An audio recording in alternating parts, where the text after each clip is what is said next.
This is LOA Recon with Good Vibe Coach Jeanette Ma, where we explore the ins and outs of conscious creation to manifest our favorite dreams come true. Let's have some fun together.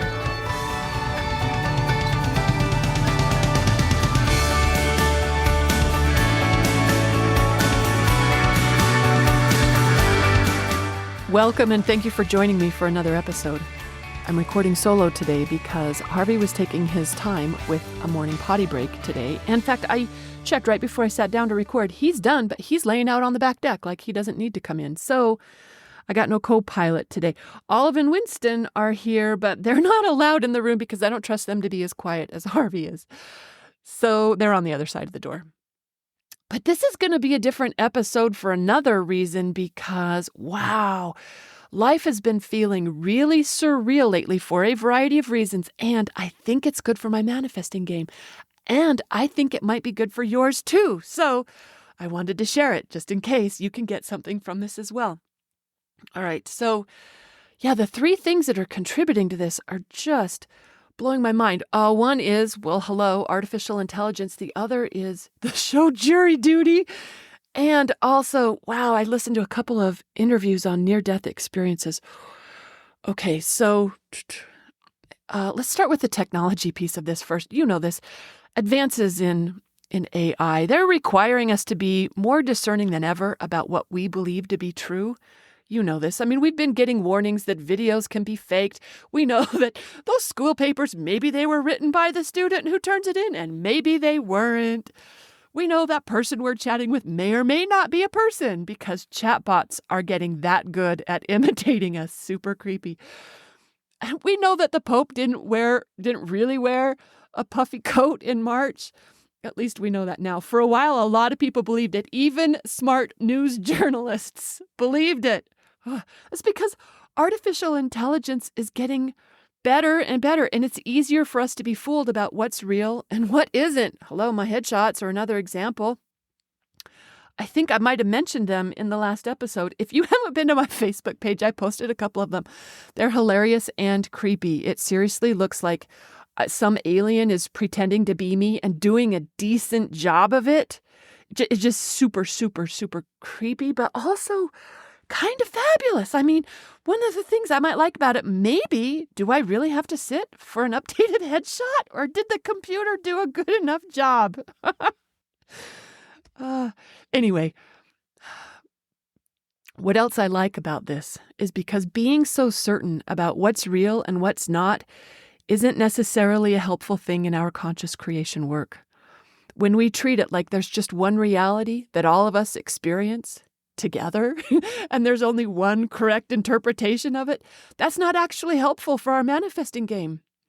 Because then we start arguing with each other about how it should be. You know, we're thinking that all of us are in the same boat and someone else can ruin our gig. That's not actually how it works at all.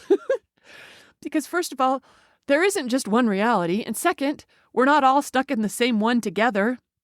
We're each choosing for ourselves. That's why they say we each create our own reality. But you know what? Even if we weren't worried about someone else messing up our own reality, look, a lot of us are doing a fine job of that ourselves just by putting attention on what we don't want, whether that's something, an imaginary worry, or a current reality that we aren't enjoying. And it just keeps, when we don't like what appears to be so and we keep looking at it, we keep getting it. It just keeps being and being and being because we don't know how to look away. Sometimes even conscious creators have trouble looking away. I'm raising my own hand for that. You've heard my stories. Look, learning how to change our mind about what is can be tricky, but artificial intelligence is helping us. That's why it can be better for us when we hold the truth more loosely in order to make room for whatever else we'd rather be having. That's how we can let universe shift it more easily. In fact, I read something in a fiction book that was so in alignment with teachings from conscious creators. It went something like, it can't change while you're looking at it. It can't change while you're looking at it. When we know so solidly what's so, that knowing locks it into place. So it's good for our manifesting when we hold reality a little more lightly, to not be so sure about what's so and what isn't. And AI is helping us do that. It's helping us be less certain about what's real and what isn't. I mean, this could come in handy when, the other day, when I'm wondering, is my cat missing? Or is she just tucked up somewhere where I don't see her? I mean, just because I'm not seeing her, does that mean she's not here? Because you know how cats are. She could be somewhere just safe and sound, sleeping all peaceful, even though I don't know where in the world that could be because I looked everywhere. I don't have to see it in order to believe it. Or another time this could come in handy about not being so sure okay, is my body getting better or is it getting worse? Who knows? Isn't it worth sometimes you got to make an opening?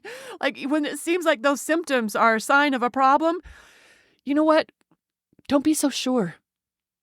In fact, how when you clean up your diet sometimes and your system gets a chance to clean out, at first it doesn't seem like this is better. Or maybe when you're detoxing and you know how you get a headache or you feel sluggish sometimes. Look, the reality seems like, this isn't good. This is not an improvement. But you know what? It might actually be. It might be. It's good to keep that door open. Or another time to hold reality lightly.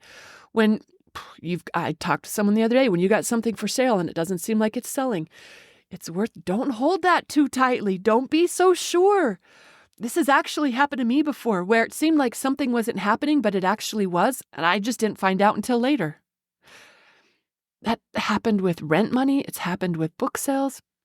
All the good things were happening and I just couldn't see them. And I think why that happened is I'm telling you that. I think why that happens is because I changed my vibration to be in the version of reality where the good things were happening, and universe just found the easiest way to accommodate me. So that sounds like I'm saying some made-up things, and I don't want to get sidetracked, but I'll just briefly explain. Once upon a time, I had tenants when I didn't know how to sell my dream home.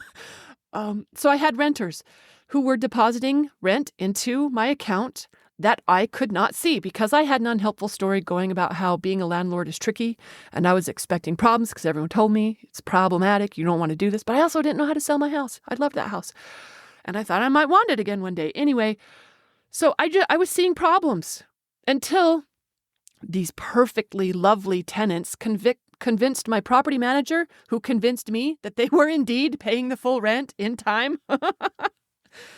Even though I had seen no money. I'd been looking and there was nothing there. But when I was willing to, I didn't exactly change my mind. I was just willing to consider that maybe I didn't know for sure. Maybe I wasn't as right as I thought I was when I said they weren't paying. Sure enough, the money had been there the whole time. I don't know how I missed it. I think now, as I'm telling you this, it's not that I missed it. It's that I switched to the version of reality where they did pay, because there's one where they didn't and there's one where they did. And I just made an opening for the one where they did. And that time when I thought I knew how many ebooks I was selling, but it turns out I was very, very wrong because there were way more selling on a whole nother platform that I didn't even know existed. I don't even know how my books got there. I don't know if it was like a virtual assistant put them for me there once upon a time, or if something changed there. I don't know how it happened. I really don't know. I'd never heard of the platform until they started sending me money. Actually, I'd been receiving money from them for a while. I didn't know until they started sending me emails confirming the money. How could a person not know that? You wonder, well, you know what? I stopped balancing my checking account so long ago, years and years and years ago, because hello, you know me. I'm manifesting extra money out of the blue all the time.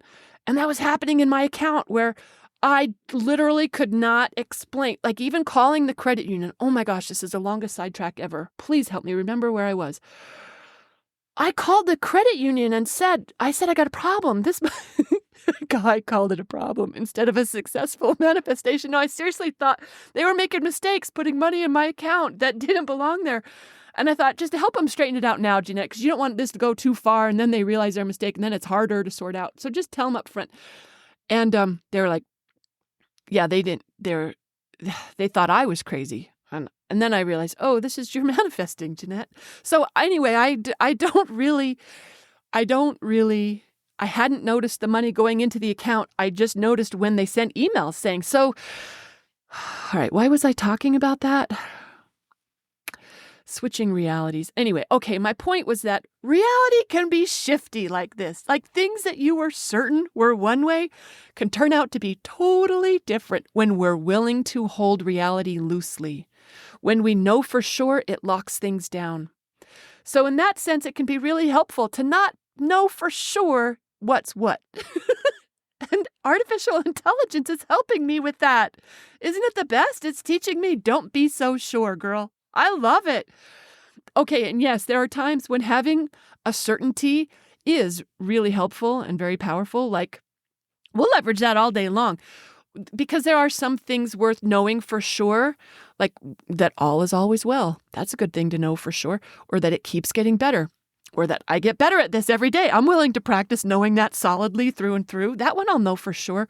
Or even just, it's going to be okay. That's a good thing to know for sure, right? Okay. But for lots of other things, it is worth not being so sure. Just an example. When someone, a local friend said something about how a bunch of deer were just wasting away in her driveway. We're having a record-breaking winter. I'm sure I've told you a bazillion times. Yeah, and she said that, and you know what? Because I hadn't seen anything like that. I haven't seen anything like that. So when she said that, I was just willing to hear it with a grain of salt. You know, maybe, maybe not. Who knows? I love that mantra. Who knows? Who knows?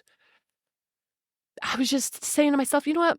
Maybe she leans towards the dramatic. Maybe she doesn't understand how resilient deer are. Maybe she's misreading their behavior. I don't know. But I do know that I read an article recently local article about how farmers were working with the Division of Wildlife Resources to feed the deer through the winter. I love that. So many of the articles are, don't feed the deer, people. Stop feeding the deer. You don't know what you're doing. It's not helping. Oh, this article is all about, we're feeding the deer. Oh, I just loved it. I know that for sure. I know those guys know what they're doing. See how I get to be selective here? Some things I believe, some things I know, and some things I'm not so sure about. Oh, man. You know what's funny? I was talking with a friend a long time ago. I was just thinking about this. I was like, there's no way you need Kleenex. You're not going to get emotional when you're talking about artificial intelligence. Oh, here I am talking about people helping deer. I love it. Okay, so this cracks me up. Years ago, I still talk to her, but years ago, I was having a discussion with a friend who's on the other side of the political spectrum. And I mean, on the far side of the political spectrum, laughing because she'd say the same thing about me. She thinks she's moderate and I'm the extreme. Anyway, the stuff I was telling her that I knew for sure, she had not heard that. And she was not willing to take my word for it.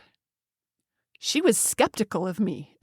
She was trying to be polite about it, but she was so skeptical. She said she never heard Trump say, grab him by the you-know-what. She said she never heard that. And you know what? Based on what she listens to, I believe she never heard that. She never got that reporting because she's having a different version of Trump than I am. Our worlds were colliding a little bit right there, because she had a very different president than I had. And you know what she said to me when I said, look it up? I said, pick another news source, Denise. She said that even if she heard that on the news, she's not sure she'd believe it because fake news. That's what she said. This girl was rocking this discerning party long before I got in a conversation with her. I mean, hats off to her. Although, look, I was doing the same thing just in a different way. The things she was so certain of were true. I told her, these are lies. Denise, those are flat out lies. There's no way that's true. That's what I told her. And we were not convincing each other. As it should be. We shouldn't convince each other because we aren't all having the same version of reality. Life's a buffet and we all want different things and we each get to choose for ourselves. And we aren't all walking away with the same things on our plates. I feel sheepish as I'm telling you this now. Why was I trying to ruin her president? Why wasn't I trying to have a better one? Oh. It reminds me how the other day, this was recent, I was having a conversation with an LOA savvy friend who she'd been contemplating the topic about whether video games make people more violent or not. And I said, look, it isn't one or the other. It isn't yes, they do or no, they don't. The science can't tell us the answer, at least not in the big picture, because in her picture, sure, she gets to make it up for herself. But in the big picture, anything goes. We get to pick. Whatever we pick, we're going to find evidence for. It'll be true for us because we picked it. We put it on our plate. Our attention to it makes it true. I got true in air quotes because we got to hold that lightly. That's what this whole episode is about. Hold the truth so lightly, unless you love it. Then you can know that for sure. You could collapse that right into reality. But everything else, there isn't just one truth for us all to agree on. And it's worth remembering that the way we make something true for us is through whatever we're paying attention to. That's what we spring to life, just by paying attention to it. And sometimes, actually, for most people, we could even say often, people aren't paying attention to what they prefer, even those of us who know how this works. They're paying attention to what they're worried about or what they're railing against or what they really, really, really don't want. I say they like it's not me. You've heard my stories in these episodes. Anyway, we're getting what we focus on. So isn't it wise to pick the one that we want instead of trying to get everyone to agree that it's this or it's that? It isn't one way or the other. It's all the ways. It's all the ways. So what's the way that you would prefer? That's how we put together our own plate at the buffet without sweating at what everyone else is having. Like my political friend she wasn't having what I was dishing out and I wasn't having what she was dishing out. Maybe we could both relax about that. She picks for her and I pick for me and we live happily ever after. How about that? I had a different friend once, back in the last big election, who said that she believed, and I got the impression even wanted, for Trump to win a second run. And I said to her, oh, girl, you and I are about to be in split realities because mine is going very differently. And sure enough, Trump was not reelected in my version of reality, not in my version. And she's still in my reality. I don't remind her of that conversation that we had. But you know what? For all I know, she's in a version where he is a two-term president, and she's just being polite about not gloating to a version of me that I'm not privy to, that she was right and I was wrong. Or maybe she is gloating. That's kind of funny to think about. Actually, I don't like thinking of that version very often. I'm not going to overly dwell on it because I'm smart like that. I know what I think about is coming to life. I'm springing it to life through my observation of it. So I'm not going to think about that one that much. I know a girl should release her resistance. And I've made a ton of progress. Trust me.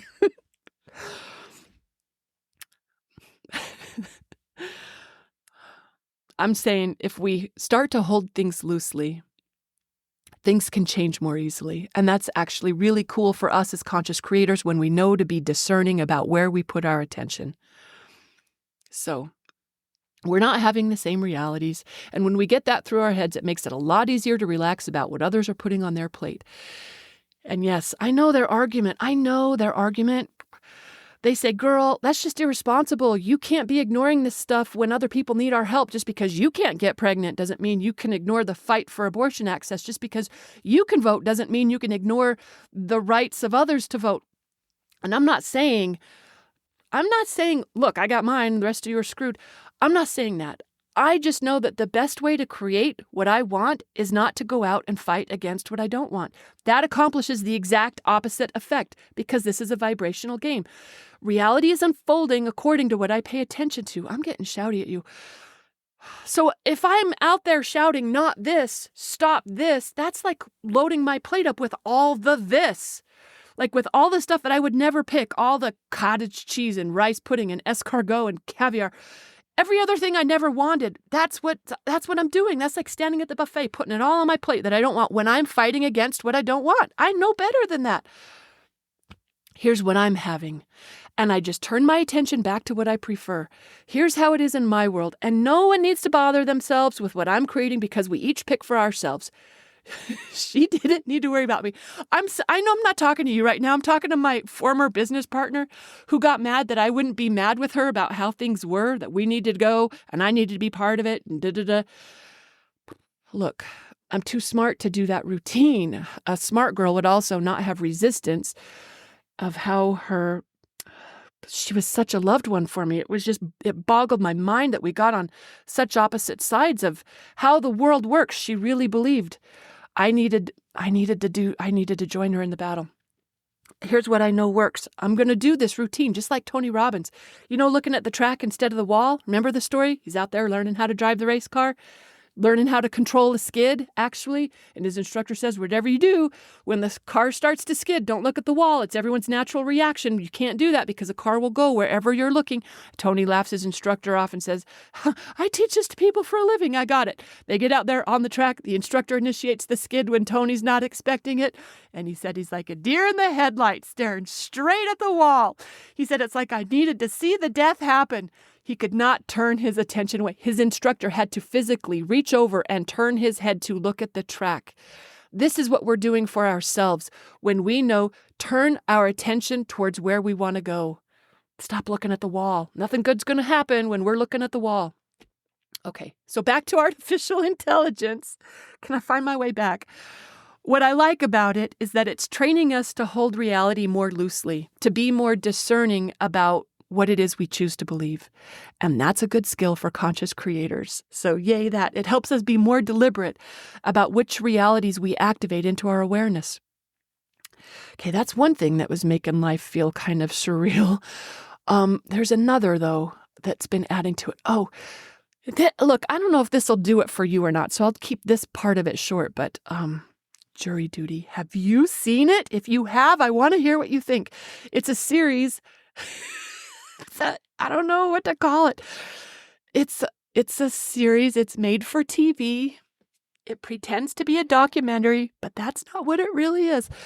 Okay, it's where everyone is an actor except one guy who thinks he's in a documentary about having jury duty. And it's hilarious. At least I'm finding it hilarious.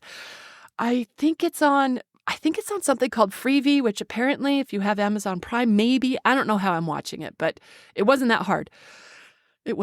So anyway, this guy thinks that he's in real life, but all of us watching and all of his fellow jury duty members, we all know this is not real life. It's like a real life Truman Show. Do you remember that movie with Jim Carrey where he was the star of a show, but he didn't know it was a show? He thought it was in real life. Okay, that's like they made a real life Truman Show. Oh my gosh. Okay, so I binged all 4 episodes in a row. That's all that was available when I first learned about it. I watched all 4 episodes in a row, and I liked it so much that I watched 2 of the episodes again, and then 2 more new ones a couple nights later when 2 new episodes dropped. So it's been activated in my world a lot lately. Can you hear how much I'm loving it? Oh my gosh. I got a lot of it in a short period of time, and I was just fascinated by it, by the idea of real but not real. It's like, they playing it real, but it wasn't real. Okay. So I've been watching a lot of jury duty, all right? We'll just say that. You might not know it. I hope I described, it's just mixing things up, like what's real, what's not. Oh my gosh, I just love that show so much. I'm dying to talk to someone about it. All right, here's what happened for me after I binged a bunch of episodes. The things that I was doing in my own life started to feel like part of a story. Like this was just, the things I was doing was just one possible storyline that someone thought up and we were playing improv. Like none of this is really real. None of it needed to be taken too seriously. I noticed this after I texted my neighbor and I was like, I can't believe I just texted her that. A person would only text that if they thought this was made up, if they thought it was a story. A person in her real life wouldn't have texted that. It wasn't a big deal, but it was like, it was something she might be concerned about that I wasn't concerned about. And my lack of concern was showing, and it wasn't being very empathetic for her concern. And I was like, girl, this is a real text to a real person about a real thing. Like I was telling myself, she's not going to know that you're playing, because it did feel like playing to me. It felt like this whole life was just a game. Like we're just making this up. This is just for fun. That's what it felt like to me. But to her, it's like this. She thinks this is real. Girl, you got to be more careful for the people who think this is real. I am liking this. I'm really liking how, what Abraham tells us all the time, stop taking it so seriously. I wonder if this is kind of what they mean. Oh, yeah. And then it happened again when, oh gosh. So we're managing some seriously melting snow up here. And I'm got a sump pump in. And look, just because you have a sump pump, though, it doesn't mean you're in the clear with all this. All the neighbors are like, you got a sump pump, right? Yeah, I got a sump pump. And that is not the end of the story. And fellow creators will know that more than anyone, because I could have all the pumps in the world here. And guess who could still flood her basement again if she doesn't know the right vibration? If my vibration is we've got a problem, then guess what happens? It doesn't matter how many pumps I've got. The float's not going to work, or the hose freezes, or the power goes out. Sump pumps are not the answer. Good vibrations are the answer. Okay, I'm getting sidetracked. Okay, so believing this stuff is real, as I was checking the pump throughout the day, trying to figure out why it wasn't working the way it should be working. When it's worked great. Every other time is great. Okay, but now now it's like serious. It's got way more water than I'm normally dealing with. Way more melting water. I really like how I'm not using the F word right now, the flooding word. Okay. As I was going down repeatedly yesterday, checking the pump, I'm telling this story with a smile because even though the water was gaining on me, I was still laughing at it all. It didn't feel very real. It felt like a funny part of the story. Like this is just a made-up basement in a made-up set. This was just an interesting place to take the plot. I had to remind myself, Jeanette, this is not a drill. This is real water. This is not funny, except it was so funny and kind of exciting. And I liked it like that. I still do like it like that. It feels like it's all fun. Even the real person on the jury, even he's having a good time with it. And it's ridiculous. Like it is so outlandish. But even he's having fun with it. He's saying so in his confessional interviews. Oh, I just love having fun with it, even when the waters are rising. I know. I wouldn't say that to someone who had just lost everything. I wouldn't. I hope that's not you. Because this can seem really offensive to someone who is taking things very seriously. Really, really offensive. Let's keep this between us, okay? Okay. So jury duty was the other thing that's making life feel surreal. Also, oh my gosh, this one, I want to give you links to this. Wow. Somehow, universe put it in front of me. I'm not a person who really looks for things on YouTube. I really don't discover things that way. And yesterday, somehow, an interview got my attention. I clicked on it and I could not stop listening. It was an interview, a guy, and I don't even know. I'm just going to have to put links up. I'm not on the computer that has them. This guy apparently, with his podcast, he does interviews with people who've had near-death experiences. And I listened, I think because it was titled something about quantum, which of course got my attention. So I'm listening to this guy's experience about having his near-death experience,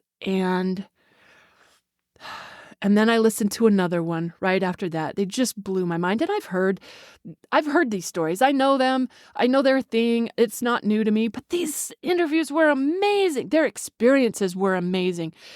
And their stories also helped me put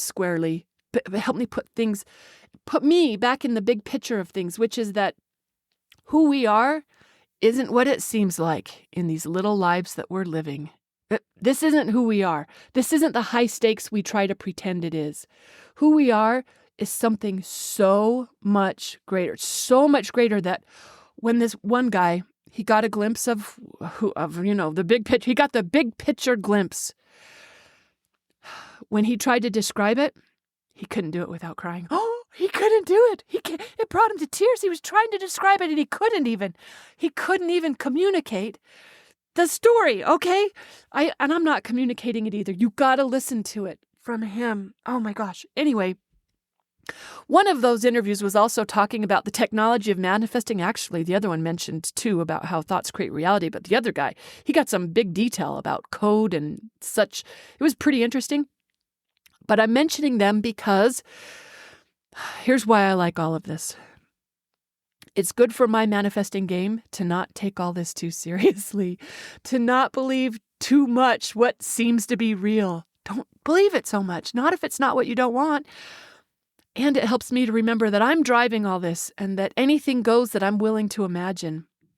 So it's giving me more flexibility, more freedom, and it helps me not get too uptight about things that would otherwise threaten my good vibrations. And that's good for my manifesting game. I imagine it might be good for yours too, which is why I wanted to share this today. And I'm not saying that I want to lose my ability to discern a fake video or to spot a chatbot online. Am I? I don't think I'm saying that. No, I'm just saying I like getting in the habit of questioning what appears to be so when it's not my most favorite thing, just to make more room for something that I like better. Because our attachment to reality is often our biggest handicap in manifesting what we want. So relaxing about reality, however we do that, whether it's through NDE stories or jury duty or marveling about AI advancements, relaxing about reality can go a long way toward manifesting what we prefer. So here's to anything that teaches us to be more flexible with the way we point our incredibly powerful attention. Thanks for listening, everyone. Hope you got some inspiration here. Happy manifesting.